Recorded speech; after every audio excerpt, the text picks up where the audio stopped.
So, hello and welcome to our latest episode of the Kith Kin Podcast, Stories from the Hospitality Industry.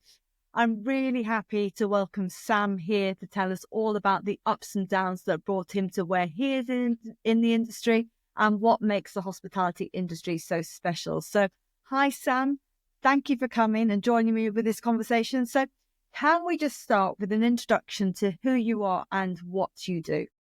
Yeah, sure. So hi, Cassie. I am, Sam Pentecost. I am the owner of the Alpine Pizza Co. So we started in 2017 as a wedding and sort of small event caterer out of a horse box, basically. I was in construction previous to that and was sort of, I don't know, I wanted something that was a little bit more fun and a little bit more engaging with people and something to earn from them, basically. I went to a couple of events and just sort of thought I could probably do that. And went and bought a trailer, renovated it and put it all together. And and then we kind of moved into where we are now. So we started out with one horse box and slowly grew up to the sort of COVID point, which is then where I sort of sat and took stock of what I was doing and thought, actually, I need to make a decision whether I'm actually going to go for this business or just keep it as a bit of a sideline. And that was when I decided to go for it. Yeah, now we're one of the largest pizza suppliers on the festival circuit. Fantastic. So brilliant. So let's just let's go a little bit further back and start a little bit further back. So obviously you've come from construction, which is not actually the normal way through to hospitality. So what had taken you into construction in the first place? How did you get into that? So I guess I kind of went into construction out of school because it was the easiest thing to go and get work, labouring and things like that. I did work in hospitality. I worked in quite a few restaurants and bars and things like that. So I always loved that. Was sort of doing construction in the day and bars at night, restaurants at night, and then kitchens at night. And I've always liked the element of working in hospitality with the social element as well, because it meant that you weren't just going out and spending all your money. You were going out and you in that environment and earning money. So it was perfect. It was win-win for me, basically. Yeah. So with those jobs, were you working in the kitchen in those jobs, were you? Or both kitchen. Yeah, so I did front of house and kitchen in different roles. Brilliant. So you got the full experience across the thing, because actually that's not very common definitely. either. Most people pick one or the other, but I guess if you're sort of doing it as sort of part time, you can sort of do this flip between the both of them. Well, that's where street food has that mixture, because you are basically cooking in the front of house. There's no back of house and front of house with street food. So the people that you're cooking for are standing right there and they're eating your food, and you're getting that. That sort of that engagement from your customers. So it's the perfect mix, really. Yeah. Anyway.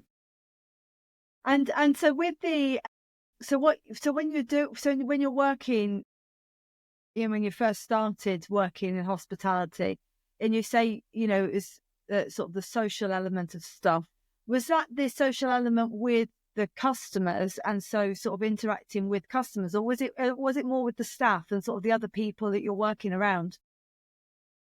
I think a bit of both. Yeah, certainly back of house, you end up having a really close relationship with the people you're working with.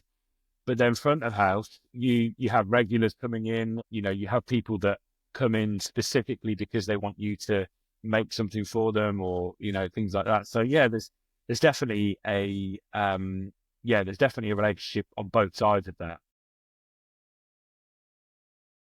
Yeah, I've always really enjoyed that element of it. And I guess I just sort of ended up falling into construction after that, and sort of like as that side of my life was growing and I was, having family and things like that, I stopped working that sort of area and went for more of a day job, basically. But then that's So all that was changed much again now. more, yeah. But that was much more of a decision about financial stability as opposed to actually making a choice between what you were doing. Yeah, well, I guess it comes back to hospitality, especially front of house and stuff like that. I think in this country is often seen as a job that you do as a student or as a part-time, something to get you to where you want to be later in life. It's not often, dressed as a career. And I Yeah. think that's one of the biggest issues that we face in this industry, because we have this huge turnover of staff. We've had some incredible staff that have been with us for 1 or 2 or 3 years whilst they've been at uni, and then they've gone, oh well, I'm going to work now. And some of them come back, some of them don't. But I do think that's one of the biggest issues that we have here, is that, trying to keep hold of people when they want to do something that's more, I guess, stable. Yeah. Especially in event catering, because it's almost seasonal. Whilst we're trying to sort of smooth that curve of high summers and high winters into a career that people can work in all year round, it's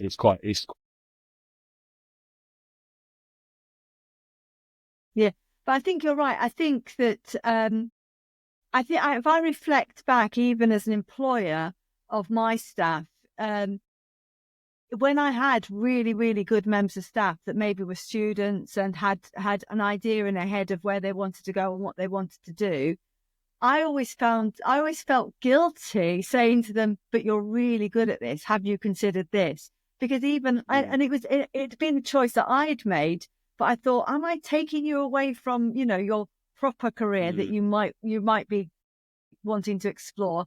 And I think you're right. There's a whole thing, and I don't know how it is these days, but I think that there's always been that idea that hospitality is not a proper career choice, isn't it? So particularly for young people thinking about what they might want to do.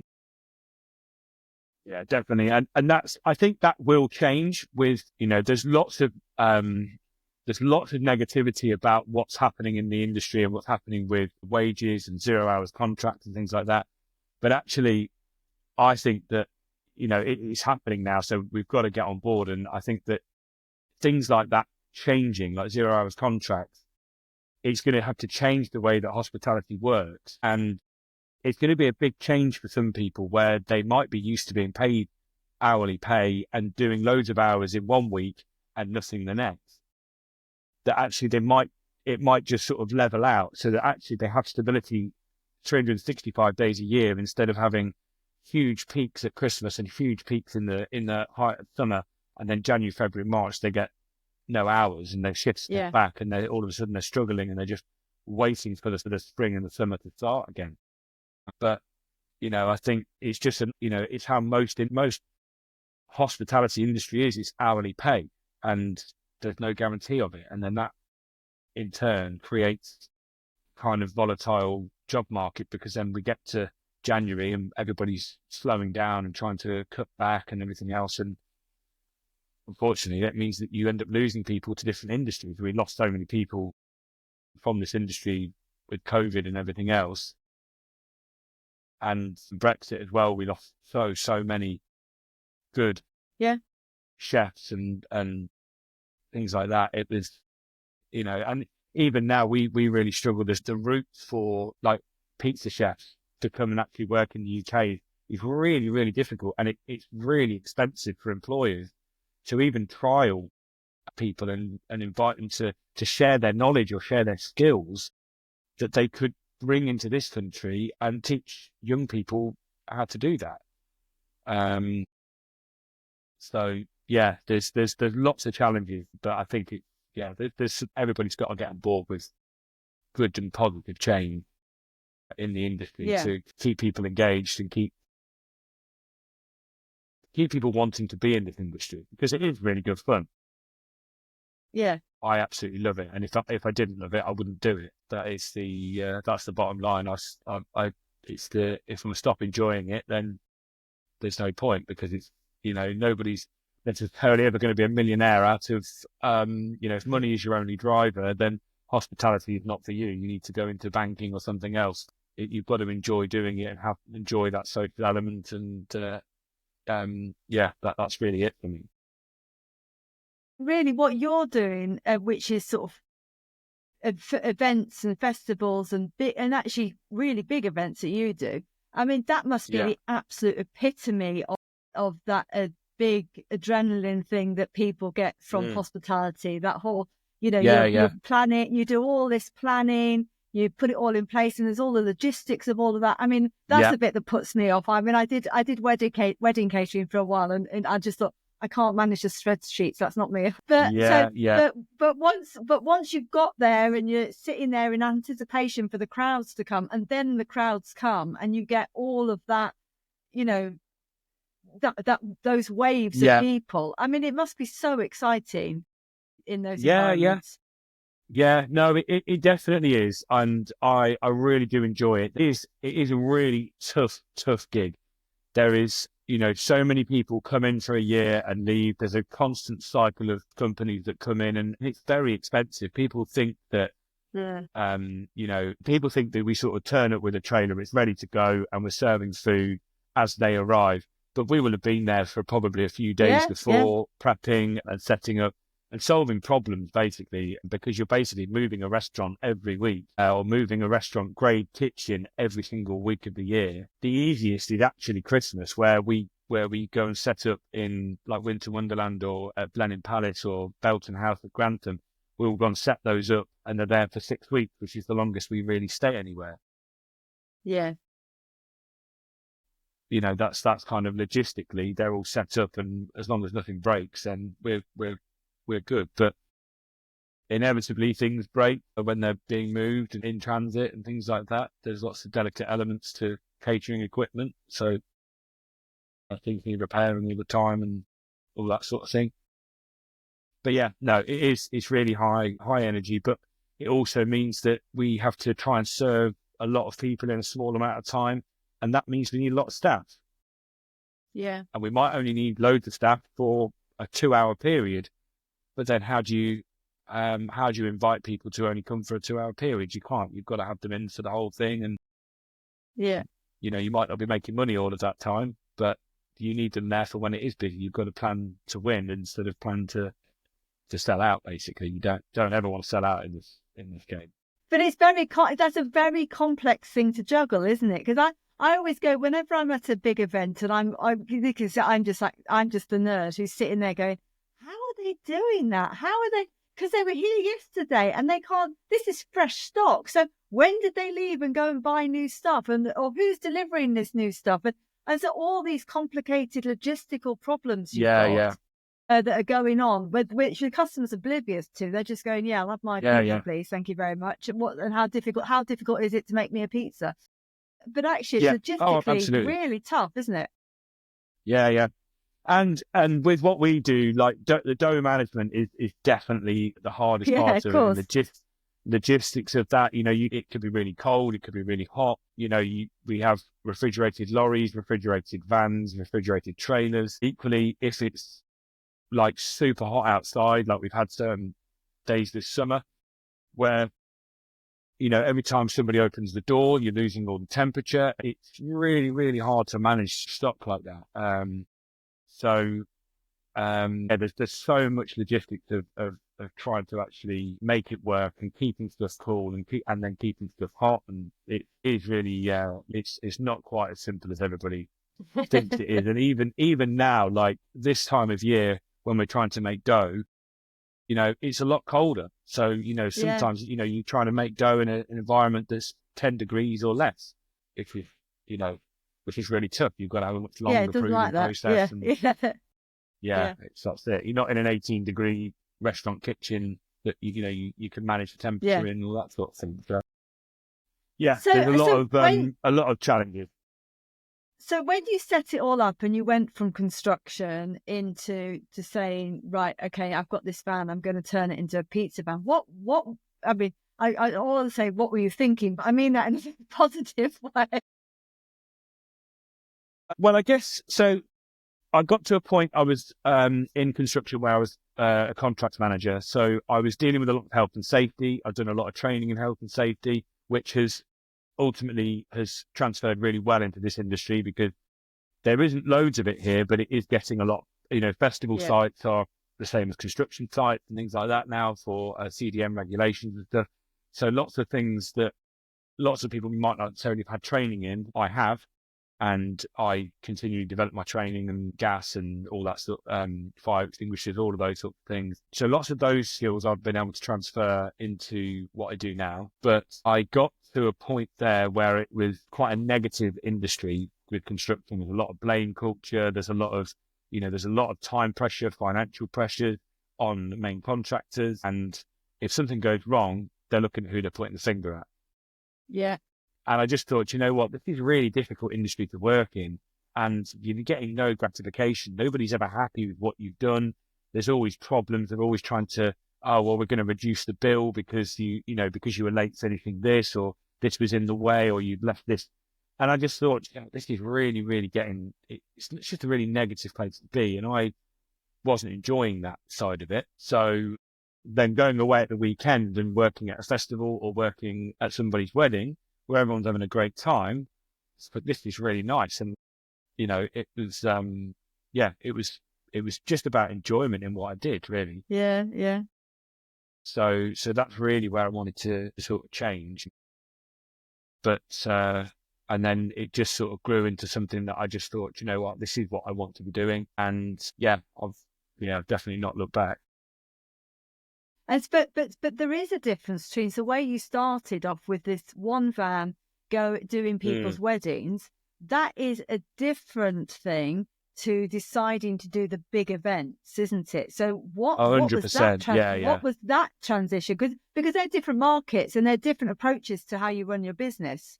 Yeah, absolutely. So we almost try and run it as two separate businesses, although we don't. So we have two of the trailers will do weddings, and so we've got 7 now in total. 2 of them are sort of smaller horse boxes. One of them is capable of larger events, so VIP areas at Park Life and things like that. It's done the VIP area at Carfest and a few others, but a smaller, maybe 5,000 capacity. The larger trailer they do everything from like Winter Wonderland to Glastonbury, Reading Leeds, Boardmasters, any size of festival basically. But it is a very, very different business.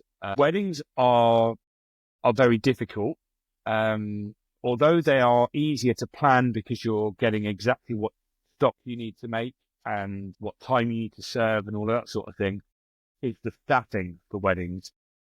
You can't have, whereas at a festival you could flood it with 10 staff to make loads of pizzas work. And if you've got one weak member or one person that's brand new and never done it before, or you could maybe get an agency member in to help and they could learn on the job and things like that. Yeah. Weddings, you can't do that. You can't put a brand new chef into a wedding and then go, I don't know how to do this, because it's too late. You don't have time to train them. And that's one of the biggest problems we've found, because obviously in the middle of the summer, we'd be all of us in Cornwall or Leeds or wherever, and the person who's supposed to be doing the wedding in Leicestershire is ill or dropped out or whatever, and then somebody's got to leave and go and do that wedding. And it's not just about that; it's about having somebody who can drive a trailer and cook pizza. Lots of the chefs don't drive because they're used to living in cities or whatever. So the element of having a driver and a chef and all of that's quite difficult. So going from an owner operator, where I was doing the wedding and I was going to every one, I then transitioned to 2, and that was mainly because there was the constant need.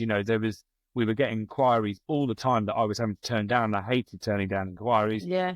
So, but equally, I looked at the financials of it, and the reality is that if you have a business that is only operating 20 weekends of the year, because that's when the wedding season is, and you're charging, say, £1,000 per wedding, £25,000, it's not enough to run a business and have as a salary. It's great as a little side business whilst you're working a normal job, but if you're trying to support a family or that sort of thing and grow, you need more than that. So then you need two, and then you need to try and make sure you're filling all of those other dates.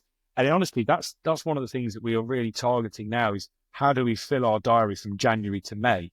That first quarter of the year is always difficult, but there's loads of things out there that we're trying to do. But yeah, that was my main thing with the weddings, is that how do we make it sustainable, and how is it not just working in the summer and earning enough money to be able to do this full time? And that was it really. So weddings, that's where we kind of we still do quite a few weddings.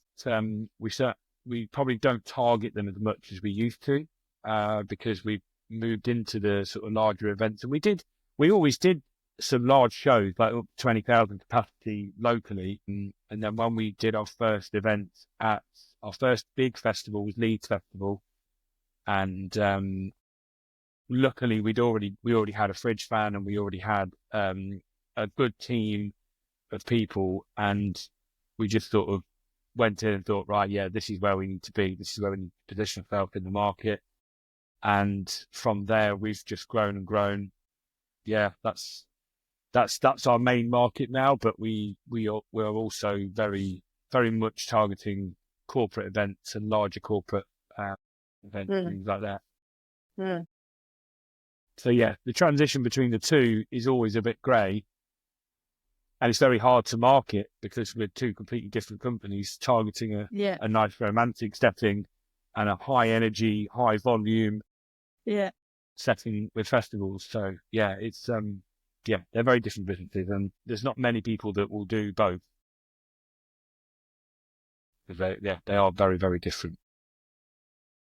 I absolutely love it, Sam. And honestly, and if what you're doing is just, for me, just so exciting. And as I said before, just the epitome of what makes the hospitality industry such a great thing to be doing. But I also know, which is why I wouldn't do it, and hats off to you massively, just how difficult it genuinely is to achieve what you are achieving. So with that in mind, I wanted to ask, there must have been dark days. There must have been times when things didn't go well or you made mistakes. Can you give us an example? Yeah, I mean, I've thought about this a lot, and I would honestly say, we make mistakes all the time, but events is about problem solving and firefighting. The bottom line is that you are moving a trailer where the power might not be right, the things break and staff don't turn up, or too many staff turn up, or there's so many variables. And I've in honesty, I've sort of worked through a lot of the difficult bits because I'm a problem solver, and that I work well doing. We've had I guess staffing is probably one of the most stressful things in this business. And when you get really good people, we have got some really good people that we wouldn't be where we are without. We've also had some people that have been really bad and really sort of toxic and brought everybody else down. And it's really, what I guess is really important is to recognise those people when that happens and nip it in the bud and say, right, look, if you're not part of what we're doing, we don't want you here. And, that can be really, really important. The other thing I invested in a couple of years ago is I was actually at a funeral and chatting with another business owner, and I was talking about, I think it was the first year that we gone VAT registered, and we'd gone through the year doing VAT returns, getting a little bit back and blah, blah, blah. And first sort of 2 quarters of the VAT year, the VAT quarters, you're getting rebates because we bought a couple of trailers, we bought some new bits. And I was just sort of like, everything's fine. I was sort of like speaking to my accountant every 3 months, and it wasn't an issue. And then we had July, August, September, where we had a huge turnover because that's all of your 3 festival months. And she rang me and was like, Sam, have you seriously done this? And I was like, yeah. I was like, yeah, it's been brilliant. She's like, right, that's amazing, but you've now got a 30 grand VAT bill you need to pay. And I was like, Yeah.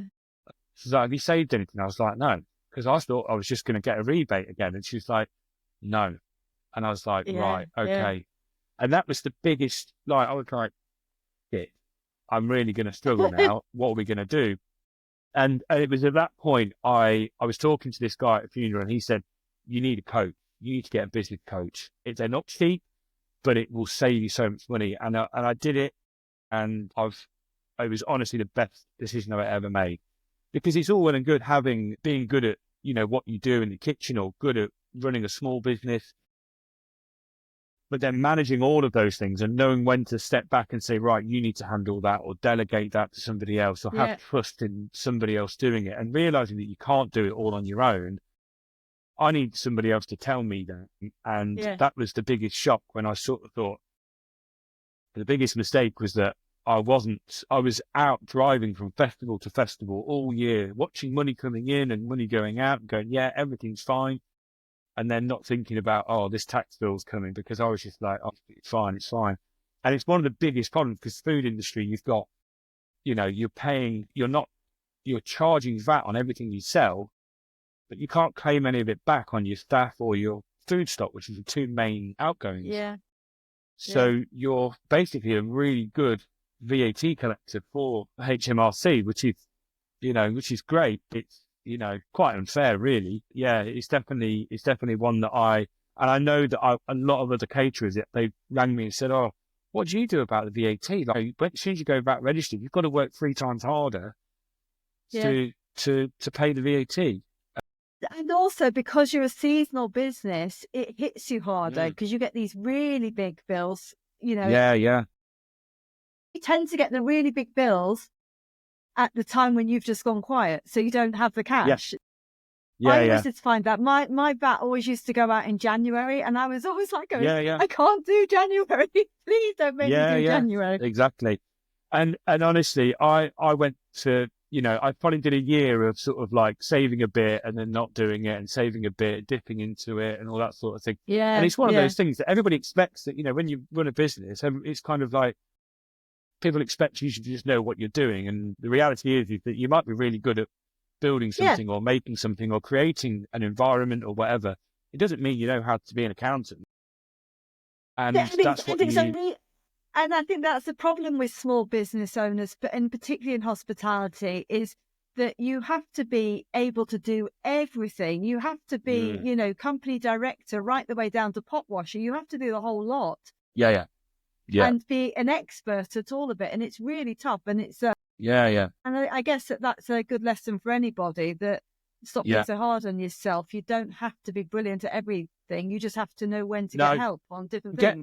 Get advice, and getting advice, and getting, like I say, like, there's loads of coaches available, that I think it's one of the best things I ever did. It's made me so much more confident. It's made me not take time on decisions as well, like made my decision making much stronger, because I can, I'm also able to step back and say, right, instead of working 12, 13-hour days every day, I've then gone, right, well, actually, if I did a time audit and went, right, well, I'm working 13 hours a day, why don't I employ somebody to come in for the same amount of time as me? And then the workload is spread. And actually, just doing that has meant that I can grow the business, and I can, we did over 60 festivals last year with our units, which is insane. And I wouldn't physically be able to do it without the guys that I have working with me. And that's what we've created, and we're going to keep growing that, and keep people, we've moved people from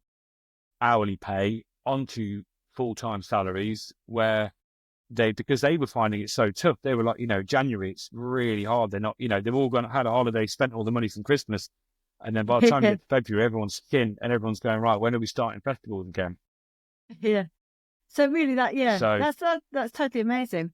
So I was actually going to ask you what your hopes are for the future.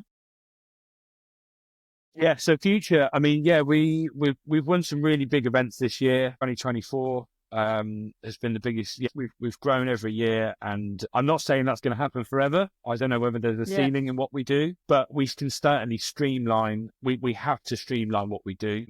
Having the guys that work with me, they've come from working in the trailers to working in the office with me and managing, hiring staff and rotating staff in and all that sort of thing, making sure the staff engagement is there and that we're getting the right people on board all the time is really important.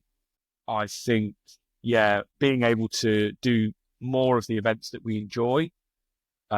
We've started trying to create a lot more data on what events, we really screw down on numbers of how much we earn from events, each individual event, but also how much we enjoy doing that event, because some of the events that we don't enjoy, that it's really real there. Like some of the ones that we don't earn money at are the ones that we also don't enjoy the most, like where you're having to leave at 5 a.m. and then you get home at 8, 9 o'clock at night.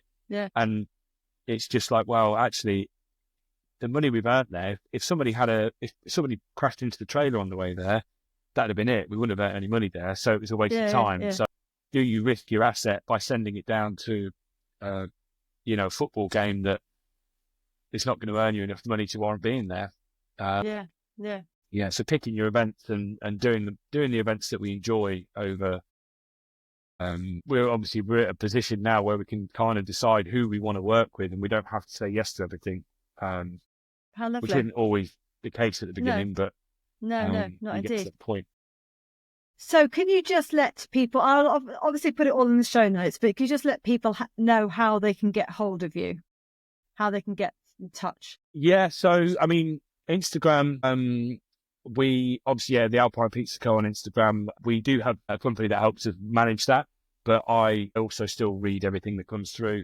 And our website, we've got contact forms and stuff like that. So people, when they want to come and work with us, there's lots of, the positions are all available on there.